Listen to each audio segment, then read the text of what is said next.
आप जब भी कोरिया होगे एंड बाहर तो निकलोगे ही तो आपको ये समझ आ जाएगा कि कोरियंस की सिर्फ स्किन ही नहीं, बाल भी बहुत अच्छे होते हैं एंड वो बाय बर्थ अच्छे होते हैं या फिर वो लोग रूटीन फॉलो करते हैं। ये सारी बातें मैं इस वीडियो में आपके साथ करने वाली हूँ। अगर मैं टाइप्स ऑफ हेयर की बात करूँ तो हमें ये तो पता है कि एक स्ट्रेट हेयर होते हैं जिनको हमेशा कर्ली हेयर चाहिए होते हैं, एक कर्ली हेयर होते हैं उन लोगों को हमेशा स्ट्रेट हेयर चाहिए होते हैं, और एक वेवी वाले हेयर वाले लोग होते हैं जिनको कभी कभी कर्ली चलेगा और कभी कभी स्ट्रेट चलेगा। बट ये सुनहरे लंबे बाल आपको बालों की केयर से नहीं मिलते हैं, स्कैल्प की केयर से मिलते हैं। जो आपका स्कल होता है टकला, उसकी जब तक केयर नहीं करोगे ना तब तक बाल अच्छे नहीं होंगे, क्योंकि बाल तो वहीं से उगते हैं ना। तो अगर मैं स्कैल्प की बात करूँ तो सबसे पहले आता है हमारा नॉर्मल स्कैल्प। उसमें अगर आपने आज शैम्पू किया है तो आप फिर 4-5 दिन बाद नॉर्मली शैम्पू करोगे तो कोई प्रॉब्लम नहीं होती है। और दूसरा आता है ऑयली स्कैल्प, कि आपने आज शैम्पू किया है लेकिन कल शाम तक तेल आ गया है, जैसे मेरे बाल हैं। फिर आता है ड्राई स्कैल्प, कि आपने शैम्पू किया है, कंडीशनर भी लगाया बालों में एंड तब भी आपको सर में इचीनेस सी होती है एंड आपको तब भी इनकम्प्लीट सी फीलिंग आती है। फिर आप मम्मी के पास जाते हो, बोलते हो मम्मी मेरी चंपी कर देना जरा, तो आपका ड्राई स्कैल्प है। फिर आता है डैंड्रफ प्रोन स्कैल्प। इसमें क्या होता है कि आपको बहुत जल्दी जल्दी डैंड्रफ आता है, चाहे आप जितने भी डैंड्रफ शैम्पू लगा लो एंड आपको सिर में खुजली होती ही रहती है एंड डैंड्रफ कभी जाता ही नहीं है, तो मतलब आपका डैंड्रफ प्रोन स्कैल्प है। एंड अगर आपके सिर में कुछ भी लगा हो, आपको जलन सी होती है या आपको कभी कभी बहुत ज्यादा खुजली होती है एंड आप कुछ भी लगाने से बहुत डरते हो कि कुछ गड़बड़ ना हो जाए, तो इसका मतलब आपका सेंसिटिव स्कैल्प है। कॉम्बिनेशन स्कैल्प मतलब जब आपका स्कैल्प, फोरहेड और नोज, बस यही चीजें ऑयली हैं बट बाकी सारी चीजें ड्राई हैं। बट मैं आपको कॉम्बिनेशन के बारे में एक चीज क्लियर कर दूं कि अगर आधी चीज आपकी ऑयली है, ड्राई है या डैंड्रफ में है तो प्रोडक्ट तो आप वही यूज करोगे ना। ऐसा थोड़ी ना कि आधे सिर में आपने डैंड्रफ लगा लिया और आधे सिर में आपने ऑयली लगा लिया है, पूरे ही सिर में लगाओगे ना। तो कॉम्बिनेशन हो या फिर पूरा हो, हम प्रोडक्ट तो वही लगाएंगे ना, हम उसे चेंज नहीं करेंगे। एक टाइप का स्कैल्प और होता है जो हम चाहते नहीं है कि हमारे कभी भी हो बट एक्चुअली एज के साथ हो ही जाता है। इसको हम कहते हैं हेयर फॉल वाला स्कैल्प एंड मोस्टली विमेन में या तो हेयर थिनिंग या तो आगे वाले क्राउन एरिया में हेयर लॉस हो ही जाता है बाय टाइम। एंड इसकी रेमेडी में मैं आपको 92 इयर्स ओल्ड थेरेपी बताऊंगी। अब 92 क्यों, 100 क्यों नहीं, क्योंकि मेरी नानी 92 इयर्स, तो मैं आपको उनकी थेरेपी बताने वाली हूँ कि आज भी उनके बाल इतने अच्छे कैसे हैं। एंड वो वही चीज मुझे भी फॉलो करने को कहती थी बट मैं तो इग्नोर करती थी, बट नाउ आई रियलाइज्ड कि नहीं, वही करना चाहिए एंड मैं आज भी वही फॉलो करती हूँ। ये तो सारे यूट्यूबर बोलेंगे बट सच बात यह है कि मैं ट्राई करती हूँ बट उतना हो नहीं पाता है, बट कोशिश मेरी जारी है। अब एक क्वेश्चन ये है, ये सारे कोरियंस के बाल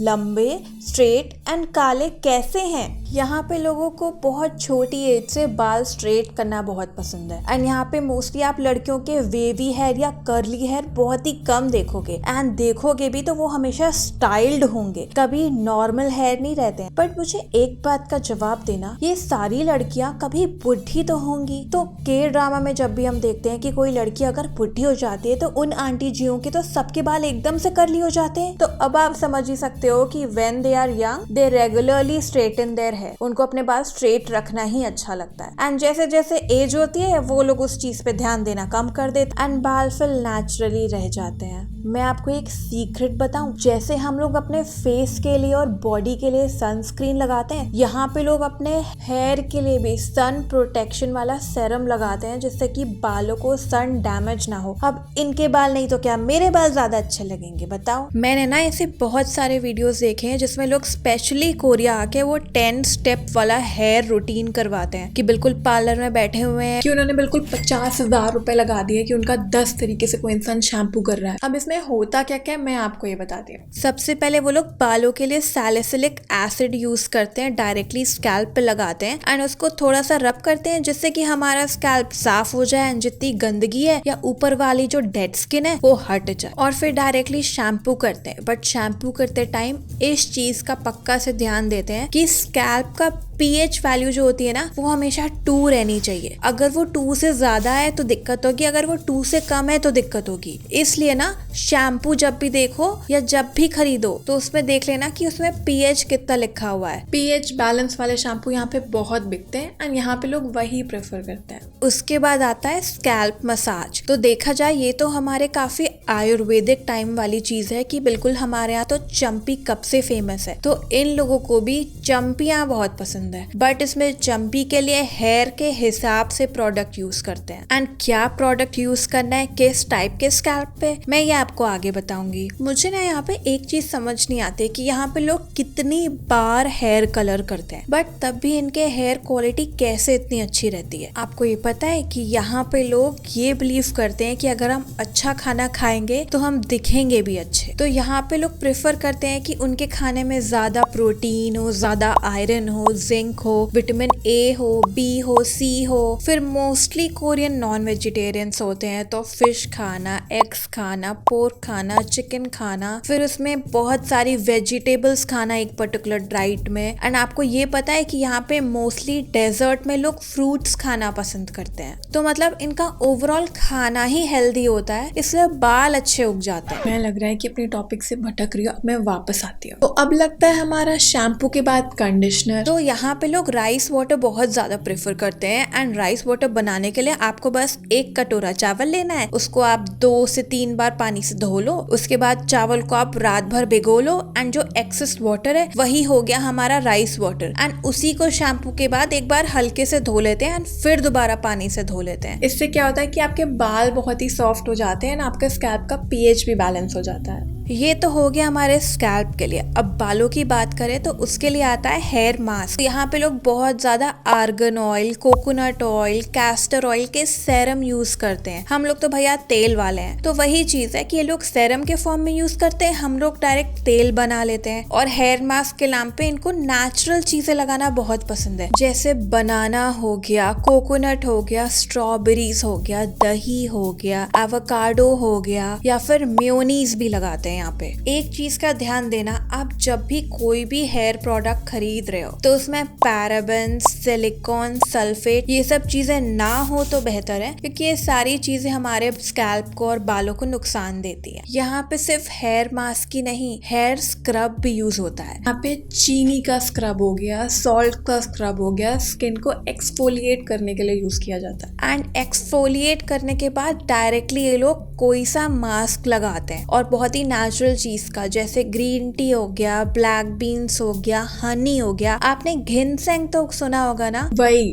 तो ये सारी चीजें ना स्कैल्प को नरिश करती हैं, तो यहाँ पे लोग ये सारी चीजें भी यूज करते हैं। ये मैं आपको भी रिकमेंड करूंगी। यहाँ पे भी ये चीज बहुत ज्यादा फॉलो होती है कि यहाँ पे लोग गर्म पानी से उतना सिर नहीं धोते। मतलब जब भी शैम्पू करो ना, मैं ये नहीं कह रही कि बिल्कुल बर्फ जैसे पानी से करो, नॉर्मल करके उससे कर लो, बट बहुत ही गर्म से ना करो, क्योंकि उससे हेयर ब्रेकेज बहुत ज्यादा होता है और स्कैल्प बहुत ज्यादा ड्राई हो जाता है। एंड आपने यहाँ पे देखा होगा कि यहाँ पे लोग रोलर लगा के ऑफिस ही चले जाते हैं, तो आप समझ सकते हो यहाँ पे लोग हीट वाले प्रोडक्ट्स अवॉइड करते हैं जितना हो सकता है, जैसे कि कर्लर, स्ट्रेटनर, जितना हो सकता हो। और यहाँ पे लोग रेगुलरली अपने बाल ट्रिम कराते हैं। एवरी 6 to 8 वीक्स जाएंगे एंड नीचे से ट्रिम करा के आ जाएंगे, जैसे कि स्प्लिट एंड्स ना हो। और ये एक रूटीन रहता है। हम लोग को तो 1 से 2 साल हो जाता है जब तक कोई ये नहीं कहता कि अरे भैया आपके बाल झाड़ जैसे हो गए थे, जैसे मेरे हो गए थे, वैसे करके तब हम जाके तो बाल कटाते हैं। एंड सिर्फ यही नहीं, आपने यहाँ पे ये भी देखा होगा, यहाँ पे लोग टाइट सा हेयर स्टाइल नहीं रखते हैं, बट यहाँ पे लोग बाल खुले ही रखते हैं,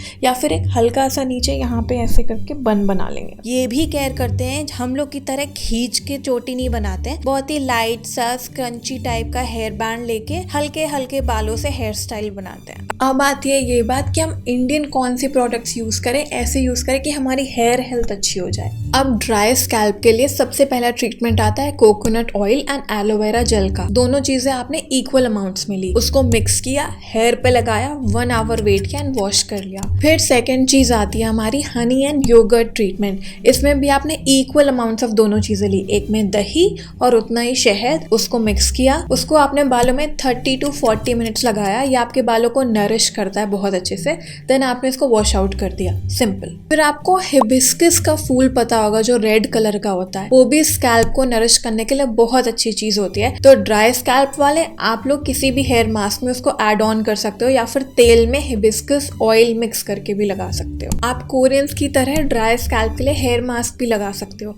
तो फॉर एग्जाम्पल आपने 2 केले लिए, उसमें आपने 4 चम्मच शहद डाला, उसको मिक्स किया, अच्छा सा पेस्ट बना लिया, देन उसको बालों में लगा लिया, फिर 20 मिनट्स बाद उसको वॉश कर दो। तो ये भी ड्राई स्कैल्प के लिए बहुत अच्छा है। ऐसे ही अवोकाडो का भी पेस्ट बनता है, तो उसको भी पेस्ट बना के अच्छे से बालों में लगा के वॉश कर दो। तो ये सारी चीजें आपकी ड्राई स्कैल्प के लिए हो गई।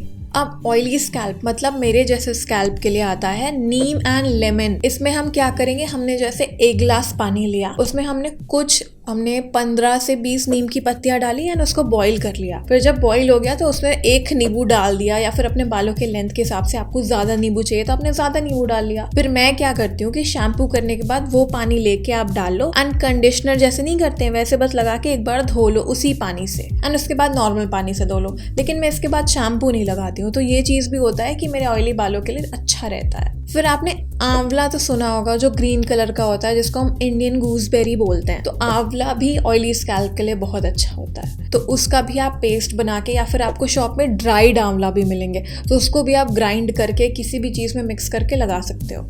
ऑयली स्कैल्प के लिए हमारी एक चीज और आती है, वो है रोजमेरी। रोजमेरी की स्मेल मुझे तो बहुत अच्छी लगती है, ऐसा लगता है कि आपने बाल में ही विक्स लगा के रखी है। रोजमेरी रिंस भी आप कर सकते हो कि आपने रोजमेरी ली, या तो आपने ग्रीन वाली लीव्स ले ली एंड उसको पानी में उबाल के फिर वो पानी आपने रख लिया एंड बालों में स्प्रे कर लिया। या फिर वो एसेंशियल ऑयल्स नहीं आते, आप उनका भी यूज कर सकते हो। जब आप हेयर ऑयल वाली चम्पी कर रहे हो तो उसमें आपने 3-4 ड्रॉप डाल लिए एंड उसको रोजमेरी लगा लिया, या फिर डायरेक्ट ही आपने एसेंशियल ऑयल लेके अपने बालों में लगा लिया, सिंपल। फिर आपकी सेकेंड चीज आती है curry leaves and yogurt mix. खाना नहीं बना रहे हम, बट आपने दही लिया, उसके बाद उसमें करी लीव्स ली एंड उसको कस के पीस लिया, ठीक, एंड वो चीज भी आप बालों में लगाओगे तो ऑयली स्कैल्प के लिए अच्छा होता है। वैसे ही आपके बालों के लिए एप्पल साइडर विनेगर नहीं होता है जो खट्टा खट्टा सा होता है विनेगर, वो भी बालों के लिए अच्छा होता है। उसको भी आप शैम्पू के बाद पानी में, 1 मग्गे पानी नहीं होता है उसमें आपने 2 ढक्कन डाल लिए, बस आपने ऐसे ऊपर से डाल लिया बालों में एंड फिर नॉर्मल पानी से धो लो, सिंपल। तो ये सारी चीजें ऑयली स्कैल्प के लिए होगी। अब हम बात करें डैंड्रफ प्रोन स्कैल्प की, तो डैंड्रफ के लिए सबसे पहली चीज क्या आती है, लेमन। तो आप लेमन एंड योगर्ट को मिक्स करके, दही एंड नींबू को मिक्स करके पेस्ट बना के उसको भी बालों में हेयर मास्क की तरह लगा सकते हो। फिर टी ट्री ऑयल आता है, तो टी ट्री ऑयल लेना थोड़ा सा एंड उसको ऑलिव ऑयल में मिक्स करना एंड उसका भी आप अच्छे से चम्पी कर सकते हो। फिर आपको मेथी तो पता ही होगा, मेथी भी डैंड्रफ के लिए बहुत अच्छी होती है। तो मेथी का पेस्ट बना के आपने ये जो भी दही वाला वो मास्क नहीं बनाया था उसमें ऐड ऑन कर दो, या आप तेल लो और तेल में मेथी डाल के उसको थोड़ा सा पका लो, ठीक, या फिर पीस के डाल दो। किसी भी तरह आपको मेथी यूज करनी है, या फिर मेथी का पाउडर भी मिलता है वो भी ले सकते हो एंड उसको भी स्कैल्प में पेस्ट बना के किसी भी तरीके से आप बालों में यूज कर सकते हो, वो भी डैंड्रफ के लिए बहुत अच्छी चीज है। फिर आते हैं हमारा रोजमेरी। रोजमेरी भी हमारा डैंड्रफ के लिए अच्छी चीज होती है। फिर हिबिस्कस, जिसको हम पहले भी बात कर चुके हैं, हिबिस्कस डैंड्रफ के लिए बहुत अच्छी चीज है। तो आप हिबिस्कस का पेस्ट बना के रोजमेरी ऑयल डाल लो, उसमें नीम की पत्ती, नींबू, योगर्ट सब कुछ एक ही बार में मिला के लगा लिया करो, सिंपल। फिर हम कोरियंस वाली बात करें तो जिनके डैंड्रफ होता है उनको राइस वाटर से बाल धोना बहुत ही रिकमेंड किया जाता है। चीज़ आप भी कर सकते हो कि आपने थोड़ा सा चावल लिया, उसका आपने पानी थोड़ा सा धो लिया पहले 2-3 बार एंड फिर उसको रात में रख दिया। फिर सुबह आपने पानी देखा तो उसमें थोड़ा सा क्लाउडी सा लगता है, वही होता है राइस वाटर। हम वही वाटर यूज़ करेंगे, उससे बाल धोएंगे तो उसके बाद पता है बाल मुझे बहुत सॉफ्ट से लगते हैं। आप ट्राई करके मुझे बनाना कि आपको राइस वाटर से बाल कैसे लगे, ठीक। अगर आपकी एज हो गई होगी, चलो नहीं भी हुई होगी तो आगे चल के हो जाएगी। Oh my God, bro. कोई ना, तो फिर हमें क्या करना है उसके लिए, तो जितना मुझे पता है 25 की एज के बाद आपके बाल थोड़े बहुत सफेद होने लगते हैं एंड प्लस हेयर फॉल कुछ विमेन का यहाँ से स्टार्ट होता है, कुछ के बाल पतले होने लगते हैं, ऐसे होता है 30, 35, 40 के आसपास। तो अभी नहीं है, आगे चल के होगा, बट हमें हेयर केयर आज से ही करना पड़ता है, पता है। ये मुझे पहले नहीं पता था, अब पता चला है कि अभी से हम केयर करेंगे तब वो चीज आगे 10, 12, 50 साल में सही होगी। तो जिनके हेयर हेयर फॉल हो रहा है या फिर जिनके व्हाइट बाल बहुत ज्यादा है, उनको मैं सबसे पहले ये रिकमेंड करूंगी तो प्लीज आप शैम्पू बंद कर दो। मैं आपको रिकमेंड करूंगी जो आर्टिफिशियल शैम्पू वाली चीज नहीं होती, ये सब यूज ना करो तो बेटर है। सबसे पहले हमारी सबसे देसी चीज रीठा, शिकाकाई, आंवला को ड्राइड हर जगह मिल जाएगा। इसको ना पेस्ट बना के इसको एज अ शैम्पू यूज किया करो। एंड ये लगाओगे तो बालों में ना बहुत ज्यादा रह जाता है। आई नो ब्लैक बहुत सारी चीजें रह जाती है एंड वो स्मूथनेस नहीं आती है जो हमको कंडीशनर लगा के आती है। तो क्या करो ना, जब भी आपको किसी पार्टी में जाना है तब आप शैम्पू कर लो। एंड मतलब मैं आपको रिकमेंड करूंगी try to shampoo twice in 1 week. And उसके बीच में अगर शैम्पू कर रहे हो तो रीठा एंड शिकाकाई यूज करो कि 3-4 दिन में अगर शैम्पू कर रहे हो तो रीठा, शिकाकाई। एंड अगर बाहर जाना है तब वो बाहर का शैम्पू यूज करके केमिकल वाला फिर कंडीशन कर लो, कोई बात नहीं। लेकिन हमेशा ही केमिकल वाला शैम्पू यूज करना है, थोड़ा सा अवॉइड करो। तो देखो क्या पता आपके बालों में चेंज आए। टू बी ऑनेस्ट चेंज आएगा, बिकॉज मैंने अपनी आंखों से देखा है चेंज आते हुए। मेरी मासी के भी बाल बहुत दुबले थे एंड उन्होंने तो 2 साल से शैम्पू यूज नहीं किया। इस टाइम उनके एक चोटी इतनी मोटी बनती है, तो आप समझ सकते हो उनके बाल इस टाइम मुझसे भी थिक है और वो मेरी मासी है। सोचो एज में कितनी बड़ी होंगी। तो मैं आपको इसलिए रिकमेंड करूंगी कि शैम्पू एक्चुअली इतनी हेल्दी चीज नहीं होती है, हम लोग के बाल सॉफ्ट जरूर बनाती है। फिर आपका भृंगराज होता है, तो भृंगराज भी आप उसमें रीठा, शिकाकाई में पेस्ट बना के लगा सकते हो। या फिर आप एक और उसमें रोजमेरी होता है, हिबिस्कस होता है, नीम होता है, और आपको जो नेचुरल चीजें मिले ना उसको आप अच्छे से मिक्स करके एक पेस्ट बना के रख लो। मोस्टली क्या होता है कि मैंने मासी और नानी को देखा है कि ये लोग लोही की कढ़ाई लेते हैं एंड उसमें रात में ये सारी चीजें पानी में भिगो के रख देते हैं एंड सुबह इसका बालों में पेस्ट लगा के 1 घंटे बाद धो लेते हैं। तो आप भी ये चीज फॉलो कर सकते हो। फिर हम कोरियन हेयर केयर की बात करें तो कोरियंस हेयर फॉल के लिए वही राइस वाटर यूज करते हैं and banana and olive oil का मास्क, कि उन्होंने केला ले लिया, ऑलिव ऑयल ले लिया, उसको मिक्स किया, मास्क बना लिया एंड वैसे ही 1 घंटे बाद वॉश कर दिया। सिंपल। ऐसे ही